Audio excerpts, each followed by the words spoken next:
Shalom Bapak Ibu Saudara, Shalom puji nama Tuhan. Pagi hari ini hari yang baik buat kita semua untuk datang menyembah Tuhan, datang meninggikan Dia, Juru Selamat kita yang rela hadir buat kita semua untuk menyelamatkan kita.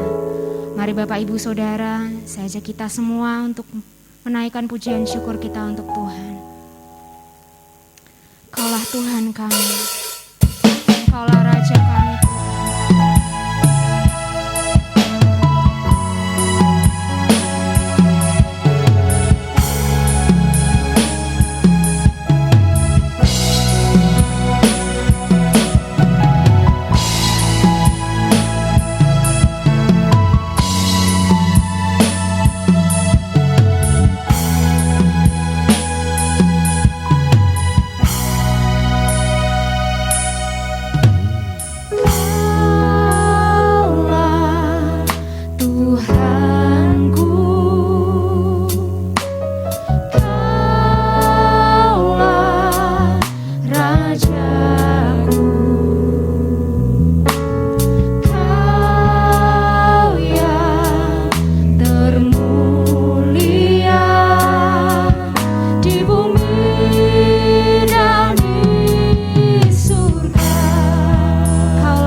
kami datang ke hadirat-Mu Tuhan dengan segala kerinduan untuk menikmati kasih-Mu, untuk menikmati lawatan-Mu ya Tuhan.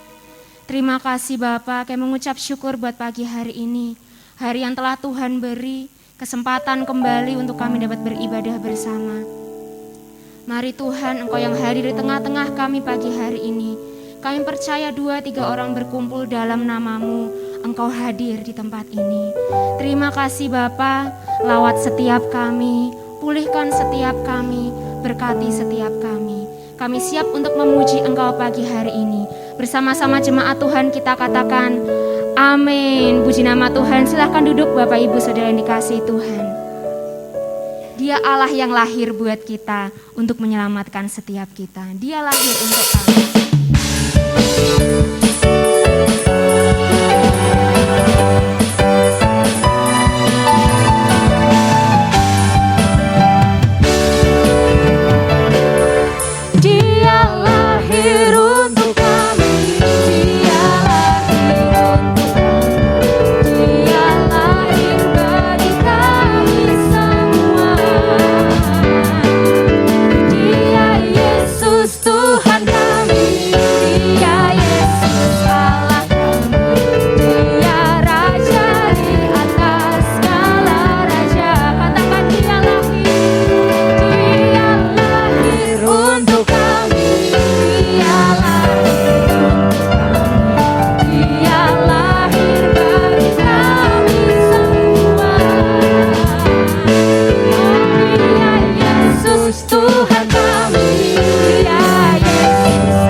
Kita berikan telinga kita untuk mendengarkan firman Tuhan pagi hari ini.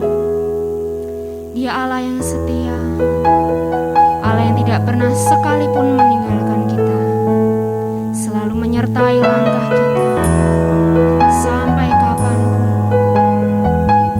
Oh haleluya Tuhan.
sendiri.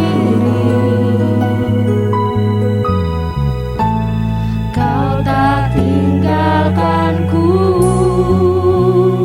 Ku tak akan pernah menyerah sampai ku lihat Kau bekerja.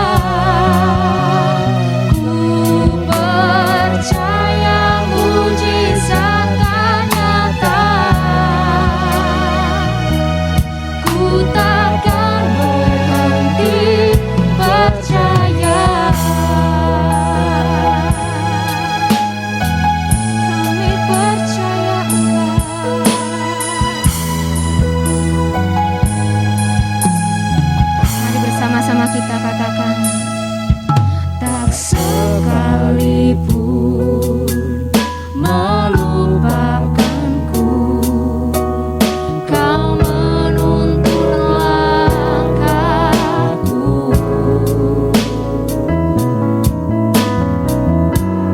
Ku tak pernah sendiri. Kau tak tinggalkanku, tak sekalipun.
terjadi atas kehidupan kami.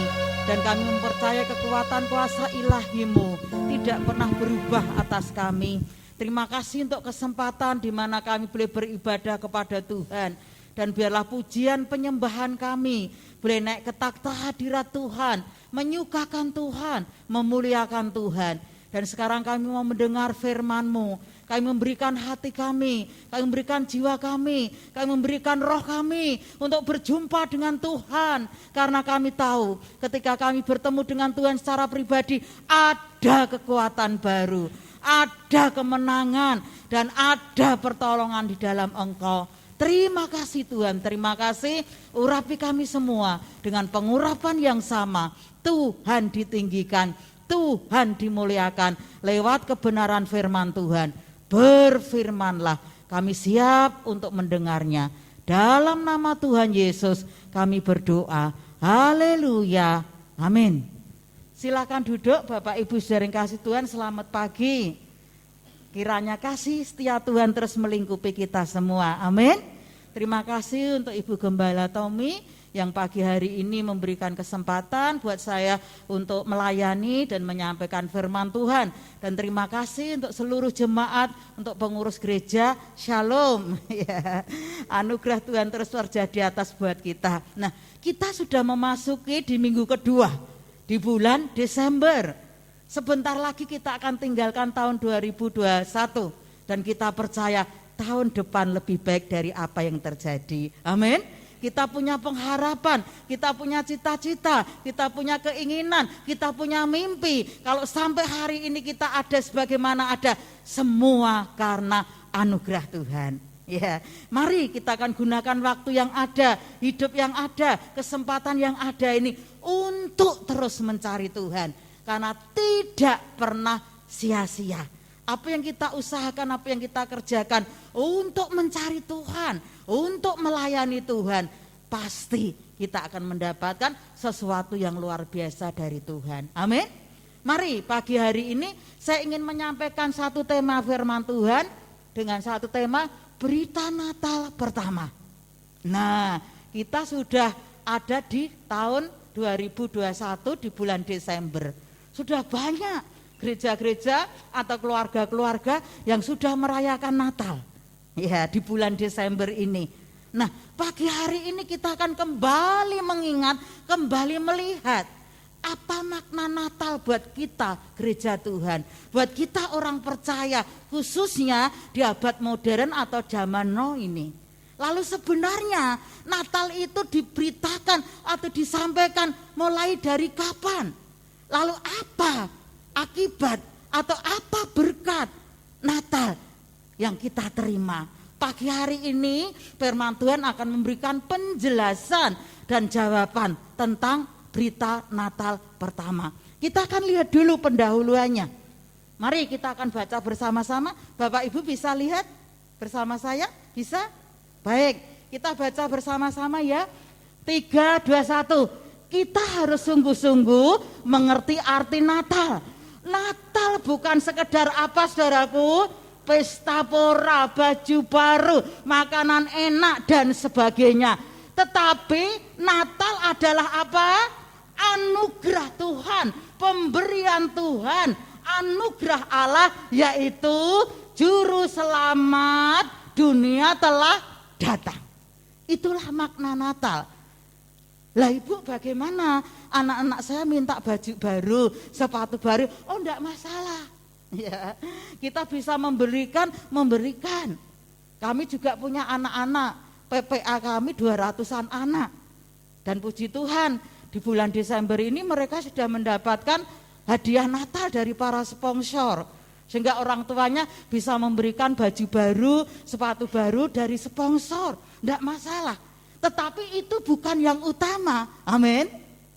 Yang utama yang perlu kita pahami bahwa Yesus Kristus datang sebagai hadiah Natal, kado Natal. Bapa di surga memberikan hadiah Natal yang terbaik, yaitu putranya sendiri atau Tuhan yang menjelma menjadi manusia. Itulah berkat Natal, itulah berita Natal agar kita yang percaya mendapatkan keselamatan dan kehidupan yang kekal. Amin. Itu Natal yang sebenarnya. Itu Natal yang sesungguhnya. Lalu kita lihat kembali di sini. Kapan berita Natal itu diberitahukan? Mari kita akan lihat next. Kejadian pasal yang ketiga ayat 1 sampai ayat 24 itu berita Natal yang sesungguhnya. Dan itulah arti makna Natal, di mana Tuhan Allah mengambil inisiatif untuk datang ke dalam dunia, lahir sebagai manusia dan memberikan keselamatan bagi manusia yang sudah jatuh di dalam dosa. Nah, di sini kita akan melihat kapan pertama kali berita Natal itu disampaikan. Lalu jawabannya adalah sejak zaman Adam dan Hawa, manusia pertama jatuh ke dalam dosa. Jadi ketika Adam dan Hawa melanggar firman Tuhan, tidak mentaati firman Tuhan, lalu matilah ia secara rohani. Hubungannya dengan Tuhan itu putus. Nah, disinilah luar biasanya Tuhan mengambil inisiatif menjadi seperti manusia dan memberikan dirinya mati di atas kayu salib melalui Yesus Kristus sebagai domba yang tidak bercacat celah, agar kita menerima anugerah Tuhan yang luar biasa.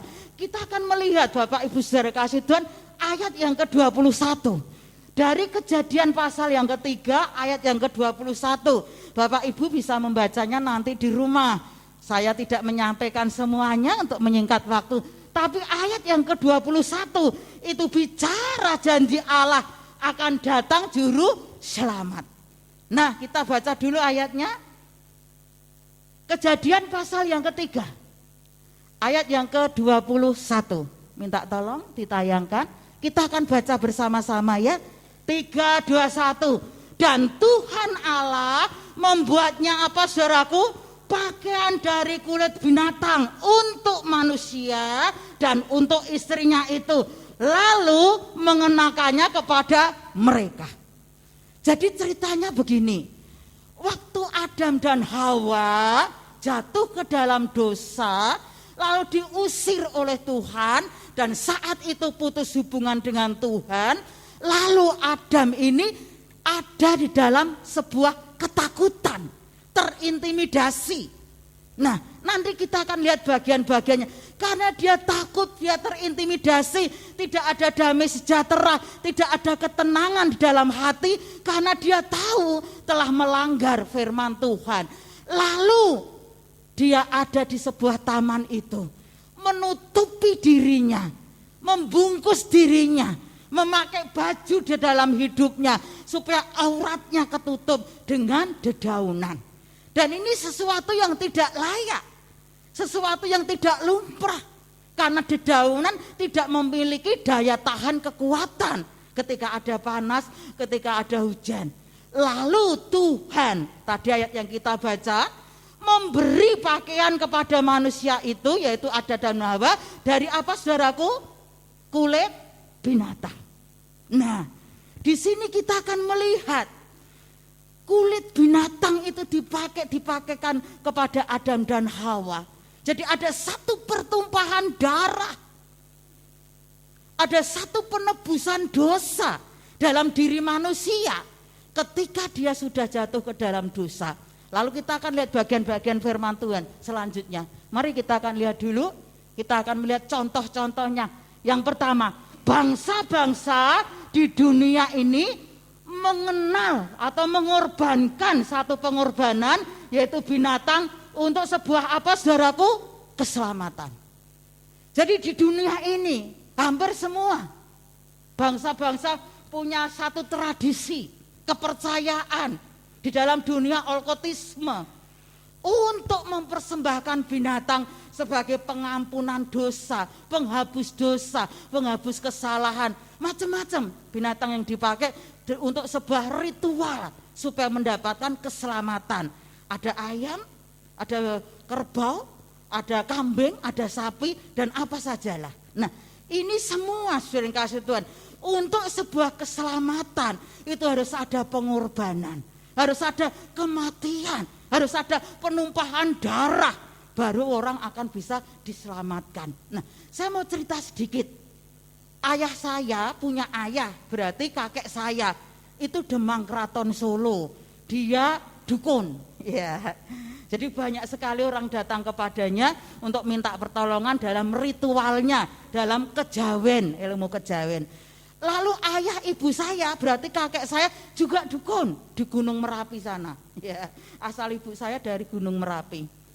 Mungkin saudaranya Mbah Marijan kali ya. Ya, seperti itu. Nah, jadi dalam dunia okultisme, ilmu kedukunan, klenak-klenik, kelenuk, ya saya hafal, saya tahu semua. Dalam dunia supernatural tentang ilmu kedukunan, karena saya cucunya dukun, kan seperti itu.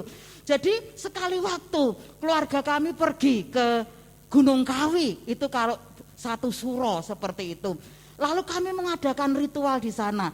Keluarga kami ada salah satu usaha yang punya usaha bis, yang jurusannya Solo Jakarta. Lalu setiap satu suro itu semua keluarga dari kru bis ini dibawa ke Gunung Kawi untuk minta perlindungan, untuk minta keselamatan. Belum pada kenal Tuhan waktu itu, termasuk saya pun belum kenal Tuhan. Lalu kami pergi ke Gunung Kawi itu, dan pada umumnya orang yang mencari keselamatan, orang yang mencari kekayaan harus melakukan ritual sesuai dengan kemampuannya. Ada ayam yang dipersembahkan kepada dewa atau setan tentunya, ada kambing, ada lembu dan lain sebagainya. Nah, ini satu kisah nyata. Pada suatu saat ketika mereka mempersembahkan, teman dari keluarga kami itu mempersembahkan kambing. Lalu kambing itu sedang dipotong kepala, ini kakinya istilahnya di apa? Ditoklek, tahu toklek? Teklek. Dipatahkan begitu ya, dipatahkan itu kaki kambing. Lalu tiba-tiba dari keluarganya di rumah itu mendapat telepon memberitahukan bahwa anaknya itu ini kakinya patah kecelakaan. Lalu kakinya patah seperti posisi ketika kaki kambing ini dipatahkan. Nah, ini bukan satu kebiasaan atau ini bukan hal yang luar biasa, hal yang biasa saja. Kami dalam ilmu kejawen atau dalam dunia supernatural selalu menyangkut-nyangkutkan segala sesuatu yang terjadi itu pasti ada sesuatu yang diramalkan seperti itu. Nah, di sini saya mau memberitahukan Bapak Ibu sering kasih Tuhan, setan atau iblis itu bisa memberi kita kekayaan, benar? Bisa. Iblis bisa memberi kita kesembuhan, oh bisa. Iblis bisa memberi segala sesuatu yang diminta oleh manusia, bisa. Dan itu kenyataan. Jadi apa yang diupayakan, sebuah keselamatan, sebuah kekayaan, sebuah rezeki, sebuah apa saja, itu bisa diberikan iblis kepada kita manusia. Hanya beda. Iblis itu tidak memberi kepada manusia dengan cuma-cuma. Pasti minta imbal baliknya. Apa itu imbal baliknya? Ya nyawa kita, nyawa keluarga kita, kutuk, hukuman, kesialan itu terjadi pada kita. Kalau tidak kita, ya keluarga kita sering kasih Tuhan. Itulah iblis. Jadi tidak pernah iblis itu memberi kepada kita cuma-cuma. Pasti ada imbal baliknya. Dulu waktu saya masih remaja atau pemuda ya, setelah sekolah Alkitab kami di Surabaya. Di Surabaya itu waktu itu ada satu komputer di salah satu mall yang sangat tua yang dibangun oleh zaman Belanda. Lalu mall itu namanya Siola. Ketika kita menempelkan tangan kita di salah satu komputer, maka komputer itu akan mengeluarkan ramalannya. Jadi bisa 5.000 dia meramal kita sehingga banyak orang yang datang ke situ. Nah, tapi ini tidak gratis. Jadi semua apa yang setan lakukan, setan kerjakan itu tidak gratis. Dia minta imbal baliknya. Mari kita kembali kepada firman Tuhan. Lalu yang kedua, saudara yang kasih Tuhan, kita akan lihat di sini. Yesus Kristus adalah anak domba, penghapus dosa manusia. Amin. Yang percaya kepada Tuhan Yesus, itu ada satu penyelamatan, ada satu pengorbanan, ada satu darah yang terkucur. Itulah anak domba Allah yang tidak bercacat bercelah. Itu dilambangkan, digambarkan, dan itulah pengorbanan Yesus. Nah, di sini kita perlu bersyukur. Pengorbanan Yesus menghapus dosa, menghapus kutuk kepada kita sekali untuk selama-lamanya. Haleluya. Jadi kita yang perlu percaya kepada Tuhan Yesus, yang sudah percaya kepada Tuhan Yesus, tidak perlu membawa sesaji lagi, mempersembahkan sesuatu di dalam dunia alkotisme. Tidak perlu menyembelih binatang untuk diambil darahnya sebagai penghapus dosa kita.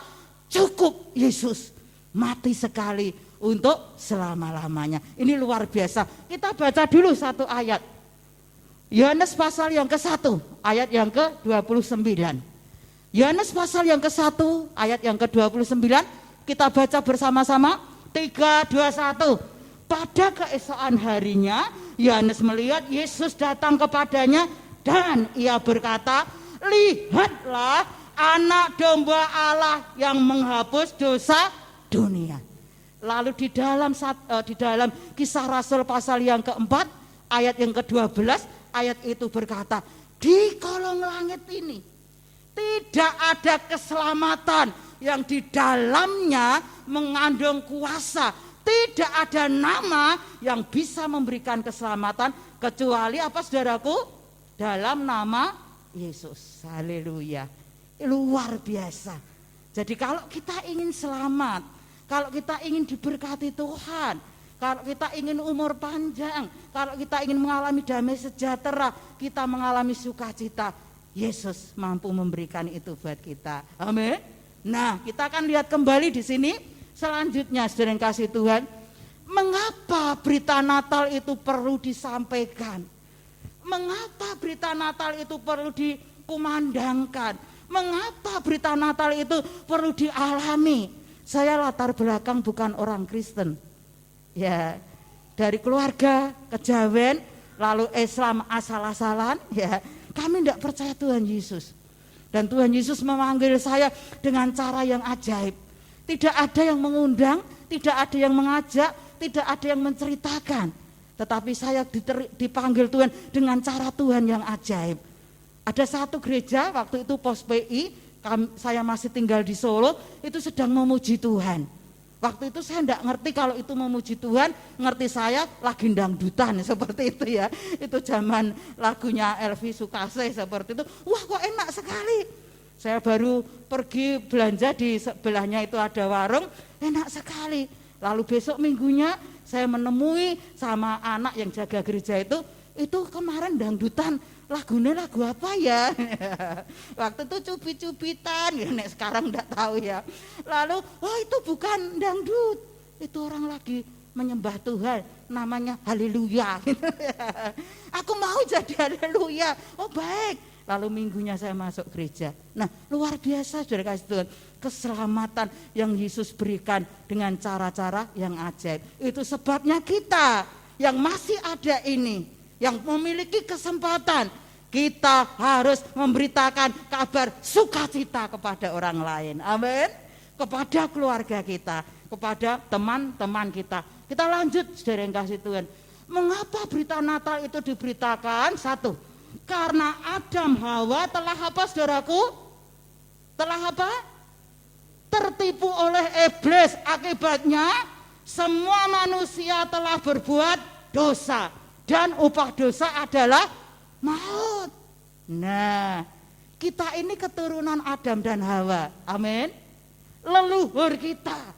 Ya, Tuhan menciptakan manusia hanya dua, Adam dan Hawa. Akhirnya berkembang biak.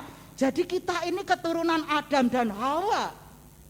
Firman Tuhan memberitahukan kepada kita, semua manusia, termasuk kita. Kita manusia kan? Halo? Halo? Halo, kita apa? Manusia, kita orang kan? Amin. Nah, kita keturunan Adam dan Hawa kan? Firman Tuhan berkata, semua manusia telah kehilangan kemuliaan. Meskipun kita lahir di zaman Nuh ini, kita tetap punya dosa. Amin.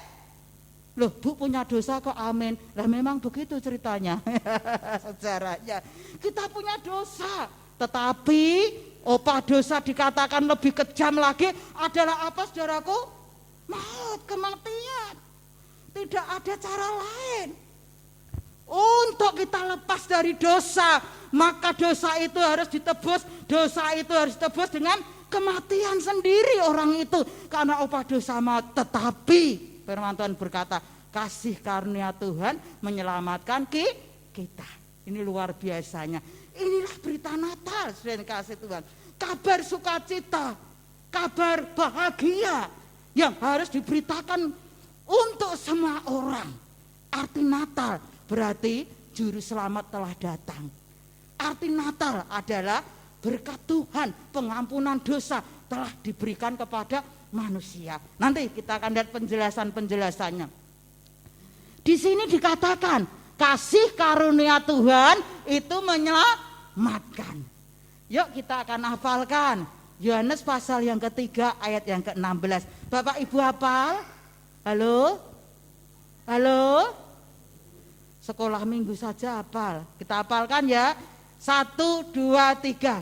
Karena begitu besar kasih Allah akan dunia ini, maka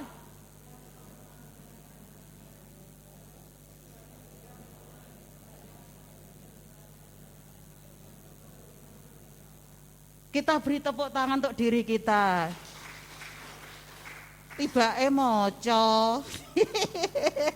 Enggak apa-apa ya. Puji Tuhan.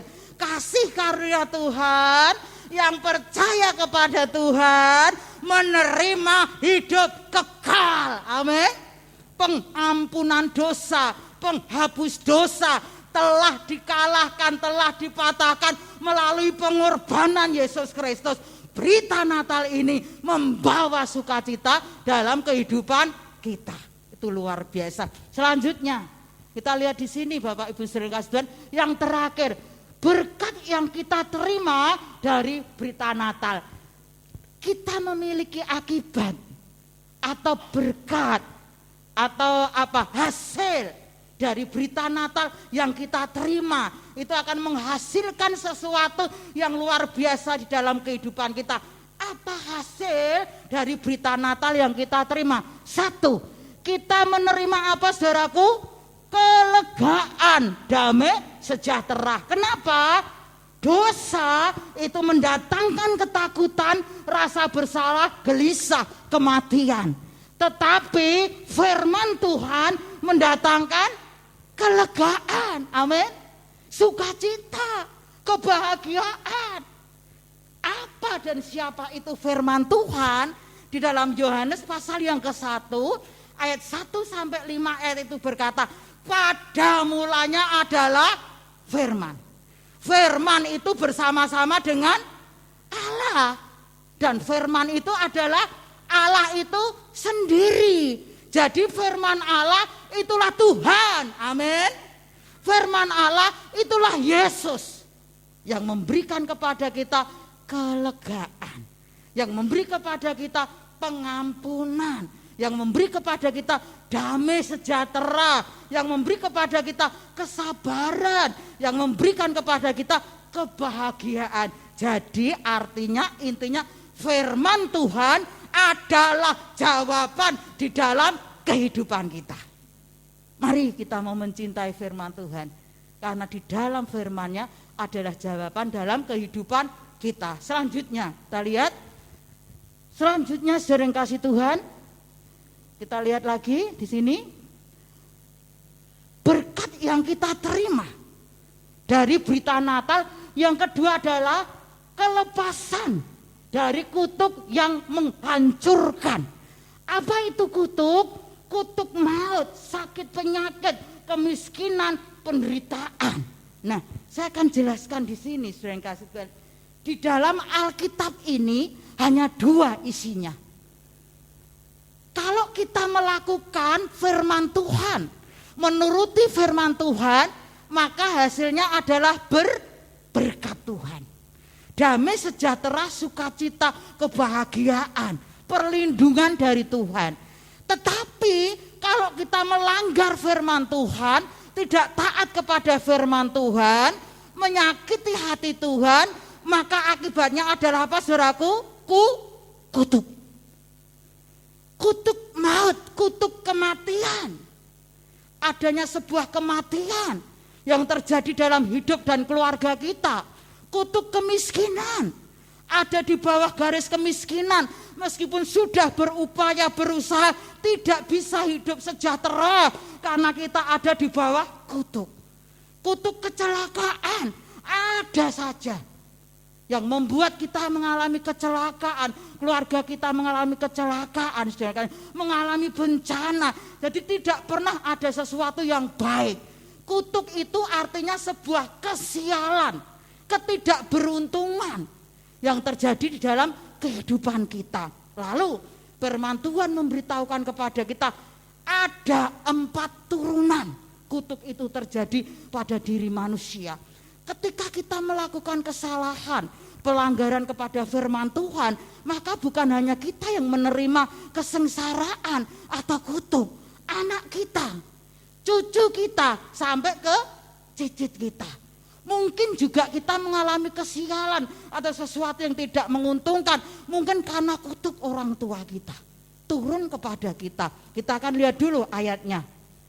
Kita akan lihat dulu, di situ ada Bilangan pasal yang ke-14, ayat yang ke-18, Ulangan pasal yang ke-5, ayat yang ke-9, Keluaran pasal 34, ayat yang ke-7. Ayat-ayat itu bicara tentang kutuk yang terjadi dalam diri manusia sampai 3 turunan, bahkan 4 turunan. Itu terjadi. Kita baca dulu aja satu ayat di dalam Bilangan pasal yang ke-14. Ayat yang ke-18. Kita baca bersama-sama ya. 3, 2, 1. Tuhan itu berpanjangan sabar dan kasih setianya berlimpah-limpah. Ia mengampuni apa, saudaraku? Kesalahan dan pelanggaran. Tetapi sekali-kali tidak membebaskan orang yang bersalah dari hukuman. Bahkan ia membalaskan kesalahan bapak kepada anak-anaknya, kepada apa, saudaraku? Keturunan yang ketiga dan keempat. Wah, sadis ya, sadis sekali. Dan ini firman Tuhan. Apa yang membuat kutuk itu terjadi pada diri manusia? Apa yang membuat kesialan itu terjadi pada kita?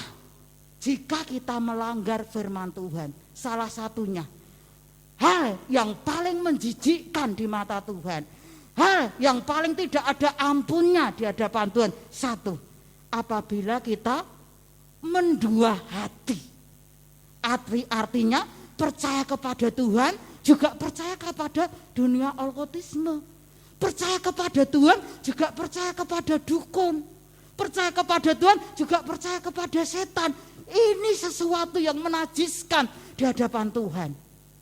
Dan Tuhan tidak suka kalau kita melakukan itu. Dalam nama Tuhan Yesus, kita tidak akan lagi melakukan itu. Amin. Latar belakang kita apa saja tidak masalah. Tadi latar belakang saya anak atau cucu keturunan dukun. Itu masa lalu kelam saya yang bergerak dalam dunia okkultisme. Tetapi ketika percaya kepada Tuhan Yesus, itu saya tinggalkan semua. Dan oleh anugerah Tuhan, saya menjadi pendeta. Oh, haleluya. Keluarga saya semua jadi terima Tuhan Yesus. Nah, itu luar biasa, saudara yang kasih Tuhan. Kutuk itu telah dipatahkan. Itu 1. Yang kedua, dosa yang tidak ada ampunnya adalah menghujat Roh Kudus. Tidak percaya Roh Kudus. Itu tidak boleh. Firman Tuhan berkata, semua dosa ada pengampunannya. Tapi 1 kata firman Tuhan, jika kita menghujat Roh Kudus, mendukakan Roh Kudus, maka kutuk itu akan terjadi pada diri kita. Itu tidak boleh. Nah, kita mau percaya Karena Roh Kudus itu adalah Tuhan sendiri. Amin. Yang membimbing kita, yang menyadarkan kita, yang menyertai kita. Terakhir saya mau bertanya, kalau Bapak Ibu, Saudara atau saya, kita berbuat salah, ya, kita melanggar aturan firman Tuhan, atau katakanlah kita tidak jujur, kita tidak berkata jujur kepada anak kita, kepada keluarga kita. Kalau saya boleh tanya, Bapak Ibu tahu enggak? Saya ingatkan, kalau Bapak Ibu berkata tidak jujur kepada keluarga, Bapak Ibu tahu itu salah, tahu atau tidak? Halo? Tahu. Lalu gimana rasanya kalau salah? Di sini gimana rasanya? Kalau boleh jujur, denyut gitu ya, dak dik duk ser ya. Wah, macam-macam. Kalau boleh jujur, kita enggak jujur sama suami, enggak jujur sama istri. Lalu ada yang berkata begini, oh demi kebaikan enggak jujur enggak apa-apa. Oh enggak ada ceritanya demikian. Tuhan bilang tidak boleh ya tidak boleh. Amin. Nah, jadi kalau Bapak Ibu melakukan tadi kesalahan tidak jujur, kalau boleh sadar kita tahu. Betul? Kita tahu. Hati kita enggak sejahtera kan? Lalu siapa yang memberitahu, yang mengingatkan hati kita? Roh Kudus. Amin. Roh Kudus itu saudaraku. Jadi Roh Kudus itu sudah manunggal ada dalam diri kita. Dia menjaga kita, melindungi kita, mengingatkan kita, dan membawa kita kepada kebenaran, yaitu firman Tuhan. Nah, jangan dukakan Roh Kudus. Amin. Kita mau belajar peka. Lawan kata peka adalah pekok. Nah, kalau kita tidak dengar-dengaran firman Tuhan, tidak dengar-dengaran Roh Kudus, bukan peka. Teman saya orang Solo bilang begini, pekok. You know tahu pekok? No. Ya. Wes sakarepmu Bu, seperti itu. Kita mau belajar peka. Amin. Ketika Roh Kudus menegur kita, Roh Kudus menuntun kita, Roh Kudus mengingatkan kita, kita mau melakukannya. Amin.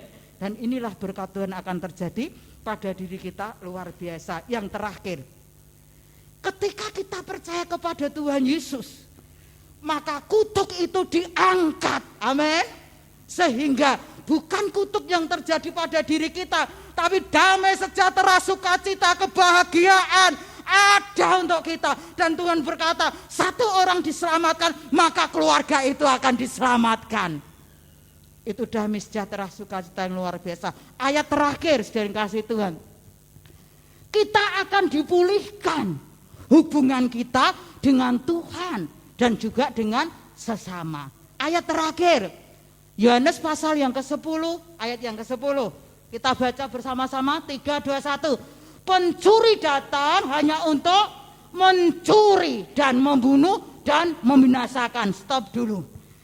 Pencuri di sini itu digambarkan iblis, setan yang sering mempengaruhi, yang sering menjelma, yang sering membawa kita, menyeret kita untuk kita melakukan pelanggaran atau menentang Tuhan. Nah, Ibu Bapak saudara kasih, pencuri, iblis, setan datang kepada kita. Tadi saya katakan tidak mau gratis. Dia memberi kepada kita tidak mau gratis, tetapi minta imbalannya. Nah, pencuri datang hanya untuk membunuh iman kita, membunuh pengharapan kita, membunuh kepercayaan kita, dan membunuh segala sesuatu yang baik dalam diri kita. Itulah usaha dari iblis. Yang kedua, membunuh, mencuri, membunuh rohani kita, dan membunuh apa yang bisa dia bunuh atas diri kita. Yang terakhir, membinasakan kita. Nah, kita harus sadar, itulah perbuatan-perbuatan iblis yang sungguh-sungguh menyengsarakan kita, menghancurkan kita. Tetapi bagian terakhir kita baca mulai dari aku, 1, 2, 3. Aku datang supaya mereka mempunyai hidup dan mempunyainya dalam segala kelimpahan. Amin. Yesus datang, aku datang. Itu adalah perkataan atau menunjuk kepada Yesus. Yesus datang untuk memberi hidup, memberi pengharapan, memberi sukacita, dan memberi kekekalan, supaya kita boleh Tahan. Sehingga kutuk kemiskinan itu diangkat. Segala sesuatu yang tidak baik dalam diri kita diangkat. Yang mungkin diwariskan dari leluhur kita diangkat, dipatahkan di dalam nama Yesus. Selesai sampai kita. Amin. Sehingga anak cucu kita tidak akan mengalami kutuk, tapi damai sejahtera, sukacita yang daripada Tuhan mengalir. Inilah makna Natal yang sesungguhnya. Jadi Natal itu luar biasa. Kalau tidak ada Natal, saya kasih Tuhan, tidak ada penebusan buat kita. Karena Yesus tidak lahir dalam dunia ini. Tetapi dengan berita Natal kita memperoleh kebahagiaan, sukacita, dan anugerah Tuhan yang melimpah. Amin. Tuhan memberkati kita. Mari kita bangkit berdiri mengucap syukur kepada Tuhan. Pemain musik, air singer boleh bersama-sama. Saat ku tak melihat jalanmu, aku tetap percaya, hatiku percaya. Saat kita tidak tahu apa yang harus kita lakukan, apa yang harus kita ambil keputusan atau sikap kita, mari kita mau tetap percaya kepada firman Tuhan. Karena Yesus datang ke dalam dunia ini untuk memberi hidup, memberi kelimpahan, memberi pengharapan, sukacita. Dan kita mau tetapkan hati kita untuk terus percaya hanya kepada firman Tuhan. Maka kita akan mengalami lawatan dan penyertaan Tuhan. Saat ku tak melihat jalan.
kepadamu. Engkau datang ke dalam dunia untuk menebus kami. Terima kasih Tuhan di dalam Natal ini, biar kami mengerti arti Natal yang sesungguhnya di dalam kehidupan kami. Saat ini hamba-Mu sudah berhenti berbicara, biar kuasa Roh Kudus terus menerangkan lebih jauh dalam kehidupan kami. Ampuni kami Tuhan, jika selama ini kami berpikir kalau Natal harus dengan pesta pora dan segala macam. Tetapi sesungguhnya Engkau datang ke dunia untuk menyelamatkan kami, karena Engkau begitu mengasihi kami. Terima kasih Tuhan untuk firman-Mu yang kembali boleh meneguhkan kami, kembali boleh membangun iman kami untuk tetap setia di dalam Engkau. Karena kami percaya Engkau tidak pernah membiarkan kami sendirian. Tangan-Mu selalu ada bersama dengan kami, dan keselamatan itu sudah diberikan bagi kami yang percaya kepadamu. Tuhan, Engkau berkati hamba-Mu yang Engkau pakai pada pagi ini untuk menjadi saluran berkat-Mu. Tuhan, Engkau urapi hamba-Mu di dalam pelayanannya sebagai gembala sidang di Bawen. Kami melihat banyak jiwa boleh dimenangkan bagi Engkau. Engkau pertambah-tambahkan hikmat dan urapan baru. Engkau tolong keluarganya, Engkau tolong jemaat yang dipercayakannya, dan melalui kehidupan beliau banyak-banyak jiwa dimenangkan bagi Engkau. Kami menyerahkan seberapa banyak kami hadir pagi ini Tuhan. Yang sakit Tuhan sembuhkan, yang susah Tuhan hiburkan, yang putus asa. Setelah kami mendengar firman-Mu, ada pengharapan baru di dalam Engkau, bahwa kami tidak pernah sendirian dan Engkau tidak pernah meninggalkan kami. Kalau kami melakukan firman-Mu, bukan kutuk yang kami terima, tapi penebusan-Mu, damai sejahtera Allah datang di dalam dunia ini Tuhan melalui Natal. Terima kasih Tuhan, terima kasih. Engkau berkati semua yang terlibat pelayanan pagi ini. Apapun yang kami lakukan, baik pelayanan WL, singer, pemusik, menyampaikan firman-Mu, penerima tamu, apapun Tuhan, Engkau memberkati kami, pakai kami Tuhan sebagai tanda bukti kami mengasihi Engkau. Tuhan, Engkau pakai dan memberkati setiap pelayanan kami sehingga menyenangkan hati-Mu. Terima kasih Tuhan, terima kasih. Kami juga berdoa terus untuk mereka yang masih dalam keadaan sakit. Kami berdoa untuk Bapak Suyatno, Tuhan, Engkau pulihkan kesehatannya, bangkitkan imannya untuk bisa meraih pertolongan daripada Engkau. Kami menyerahkan Ibu Nino, Tuhan, yang sakit, Engkau jamah, Engkau pulihkan kesehatannya. Keluarga Bapak Joko, kami bersyukur Engkau sudah menjamah Mbak Ayu, sempurnakan kesembuhan yang Engkau berikan kepadanya sehingga dia boleh selalu memuji dan memuliakan Engkau. Kami menyerahkan Bapak Budiono Hadi Pranoto ke dalam tangan-Mu, Engkau jamah Tuhan, sempurnakan kesembuhannya. Kami juga menyerahkan Bu Kanti ke dalam tangan-Mu, Ibu Kastama Maculan, Tuhan, anak-anak-Mu yang membutuhkan pertolongan, biar lawatan-Mu atas mereka satu persatu. Juga ibu daripada ibu mertua daripada Ibu Yankia yang berada di rumah sakit, Engkau lawat Tuhan, jamah dan sembuhkan. Terima kasih untuk jamahan-jamahan yang Engkau lakukan bagi mereka sehingga sukacita Natal juga menjadi bagian di dalam kehidupan mereka, karena mereka percaya Engkau datang membawa damai dan sukacita bagi yang percaya kepadamu. Terima kasih Tuhan untuk pimpinan-Mu dalam ibadah kami dari awal, pertengahan sampai dengan selesai. Dan jika sebentar anak-anak-Mu membawa persembahan, baik persembahan syukur, persembahan tantangan, persembahan Natal atau persepuluhan, Engkau juga membalas dengan berlipat kali ganda, memberkati setiap usaha mata pencaharian mereka. Apapun yang sudah mereka lakukan, persembahkan untuk Engkau. Engkau Allah yang tidak pernah berhutang. Engkau sanggup melipat gandakan berkat-Mu atas hidup mereka. Kami berdoa untuk anak-anak kami yang masih mencari pekerjaan, bukakan jalan bagi mereka Tuhan. Tidak ada yang sukar bagi Engkau. Engkau menyediakan pekerjaan yang terbaik bagi anak-anak-Mu yang berharap dan bergantung kepadamu. Terima kasih untuk pimpinan-Mu dalam ibadah kami. Dan jika sebentar kami pulang, kami juga mohon penyertaan-Mu atas hidup kami. Sebagaimana Engkau sertai kami sampai di sini dengan selamat, sertai kami masing-masing pulang ke rumah dengan selamat. Karena itu saudara-saudara, angkat kedua tangan-Mu. Diberkati oleh Tuhan kesehatan tubuhmu, diberkati oleh Tuhan rumah tanggamu, diberkati oleh Tuhan anak cucumu. Kemanapun engkau pergi, berkat Tuhan menyertai engkau. Karena itu saudara, marilah kita pulang dengan membawa berkat, anugerah dan kasih setia Tuhan yang akan memimpin, menyertai, menyinari langkah hidup kita mulai saat ini sampai Yesus datang kembali. Kita yang percaya katakan amin. Silakan duduk sebentar. Dari tempat ini saya mengucapkan terima kasih kepada Ibu Maria Harningsi yang sudah melayani tadi di Pekunden dan di Puri ya saudara. Satu anugerah Tuhan, beliau bisa mulai kembali melayani walaupun harus naik bis ya.